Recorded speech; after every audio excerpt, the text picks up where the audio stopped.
Greetings! I'm Rodger Newbold, and welcome to episode number 46 of the Experience Photography Vlog. My fellow photographer, my good friend and partner, is the editor for this episode, and he's Matt Rich.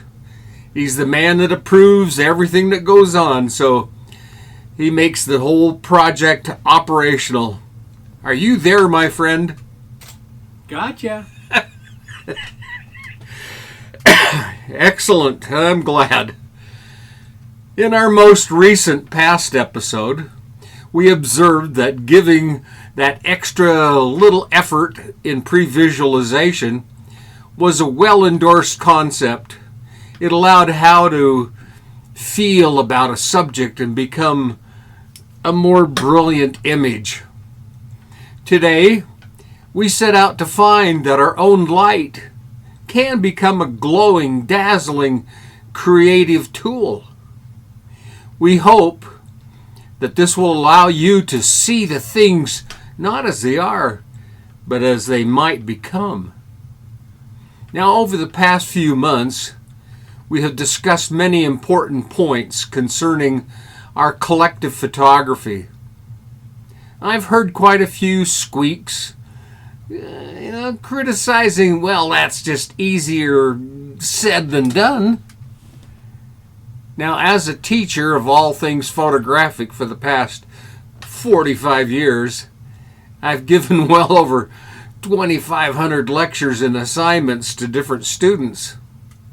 Sadly, I've witnessed other teachers who have been so competitive with their students and so lashed so tightly to their ego that nobody could possibly succeed. The matrix was so firmly controlled that the teacher and student both suffocated. Creatively, they were nearly choked to death. So it left, creativity just simply got up and left on the next ship sailing for freedom. Now, I have no idea what other educationalists expect of their final reward. But I've always hoped their final reward, they would have those who trusted me to inform them would someday command their own vessel, that they would find their own light. Better yet, they would generate their own light.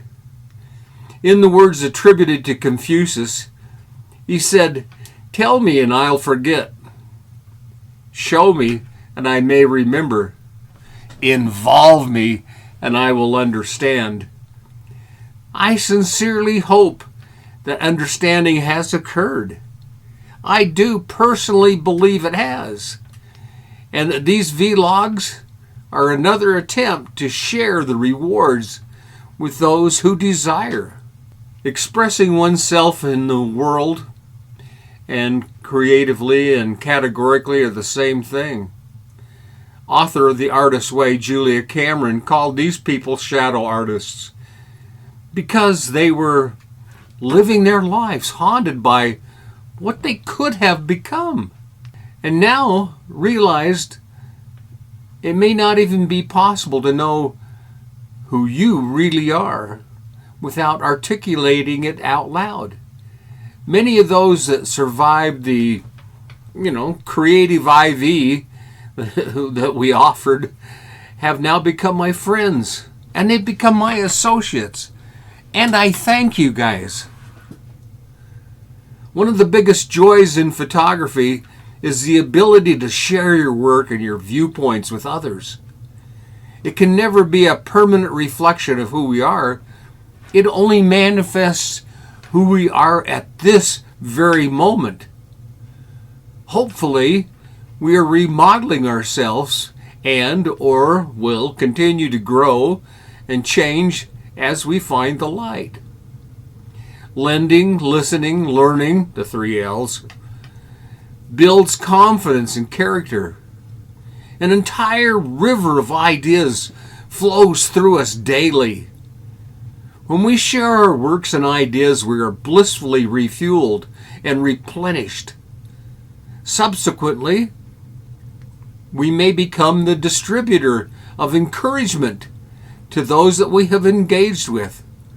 How generous and charitable is that? Keep up the good work, my friends. Today, I'd like to share some information specifically about, one of my talented friends. Years ago, he joined one of my classes as a novice photographer. However, a neophyte he was not. Born in Japan with a work ethic that exceeds mine by at least a mile and a half, he has a creative streak that saturates all of his efforts and boosts all of his work in every single category. May I introduce to you Dr. Hiroshi Kamaya. When a class assignment was given for a selfie, this is what I received. I love it, Hiroshi. It is really terrific. I plucked this next image from his Facebook page because I thought it was really the most appropriate descriptor I have ever seen. Reviewing photos from class assignments can always be surprising, but when somebody has found the light, it really adds a lot of excitement to the exercise. A low point of view. It's right from the floor. A serene scene. An excellent lens choice and low depth of field. I love it. How about a new point of view? Something upside down. A view of winter. Life in action. This is great in the landscape. Creativity appears to be the power to connect the seemingly unconnected. And Hiroshi is one of those who saw the bright light on that path. I have been fortunate enough to have had several incredible students attend my classes over time, and I'm grateful to all of them for what they have given back to me. I wish I knew each one of them on a deeper level. What makes one extrude inventiveness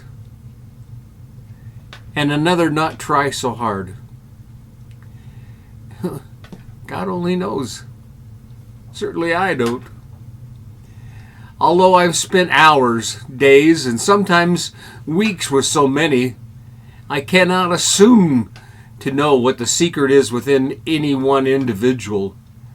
Nevertheless, using our imaginations, we can perceive within our own mind's eye how to put things together that no one else puts together in the same way before. Life is colossal. It's wonderful. It's a journey of transformation that I hope we all can aspire to engage in. Possibly, we can use some of the following steps to launch us into our brand new voyage. Now, here's some steps. I've become aware that the likelihood of new idea generating in our minds overnight, and if we study and work and there's a problem, then just sleep on it. I can never translate. I've tried it. I can never translate those bedside nocturnal notes. I'd sit and write, and then I'll remember them in the morning. Wrong, wrong, wrong. So I found out it's just easier to get up at 3:30 a.m. Who cares? When the ship is ready, it sails. You just got to get there. Funny how your unconscious mind works all of the time. It's never consciously aware of what's going on. And so you just go with the flow. If you see a ball coming at your face, you duck. You don't debate the merits of collusion or avoidance. We complete many daily tasks without a great deal of forethought. You see, the language of the unconscious is not verbal. It's about feelings. It's about thoughts. It's about remembrances. It's about images. It's about those seeds we planted in our motivational vlog in number 43. Now, listen to those quiet promptings and act on them for best results. Number 2, we're always seeking how to persuade those crafty little ideas to take form. Like in, go back to vlog 44, there's more than one right answer. The procedure would offer the most striking verifications of your photographic statement. Color? Outrageous color. Full monochrome? Black and white. Or limited color? Or a concoction from your own mind? Like the toy camera feature in many cameras. A seductive new filter that you found on the internet. Or a software fantasy from somebody like Acme Magic and Cartoon Company. Who knows? In vlog 45, number 3, we postulated that pre-visualizing a final image is a good method to appraise the inklings and by what means we might cajole them into a desirable physical form. Often deep pondering is the only way to make sense of the situation. The thoughts are intricate, often shadowy, repeatedly and ill-defined. Serious image makers understand that serious considerations should be given. Now, if time-consuming philosophies are not your thing, you have the freedom of choice. Those who give the impression, number 4, those who give the impression of having an inspired outlook seem to share the attributes that they are not afraid to fail in generating a powerful photograph. You know, failure is not the opposite of success. It is an integral part of achieving success. Ask old Tommy Edison. He'll tell you. Nobody I know has a perfect batting record or anything the like. Take a photograph is not life-threatening. Use every lens you've got. I don't care. Shoot from every compass point around the subject. Try every trick you've ever seen. Get the data you need in RAW so it will be of value to you in the next stage. Correct. Have the courage to give it your best shot. Number 5. Know how to play, have fun, experiment, to be spontaneous during the post-production event. Make 100 variations. Reject those that fail. Hey, nobody is going to see the dustbin full of discards. If you're only as good as your last picture, so, the creative process will always open new ideas and more options.